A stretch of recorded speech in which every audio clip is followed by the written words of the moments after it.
मला संपूर्ण जगातनं बरेचदा लोकं प्रश्न विचारतात, की रिटायरमेंटसाठी आपली किती किती असावी? ही 2 करोड असावी, 5 करोड असावी, की 10 करोड असावी? पण साधारणतः एक लक्षात घ्या, की साधारणतः 5 करोडची जर मी प्रोव्हिजन केली, तर मला महिन्याला ₹3,00,000 पेन्शन येणार आहे, इथनं 15 ते 20 वर्षांनी, राइट?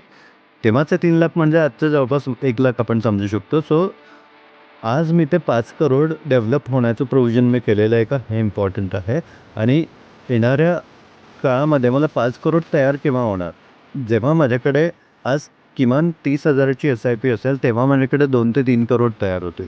सो मला रिटायरमेंटसाठी माझी 40,000-50,000 पर मंथची एस-आय-पी 20 वर्षासाठी असणं गरजेचं आहे. आज हे मी प्रोव्हिजन केलं आहे का हे क्रॉस चेक करा. नसेल केलं तर आपला परफेक्ट पोर्टफोलिओ आम्ही डिझाइन करून देऊ शकतो. त्याच्यासाठी परफेक्ट गाईडन्स आम्ही देऊ शकतो. खाली दिलेल्या नंबरवरती जरूर कनेक्ट करा. धन्यवाद. Thank you.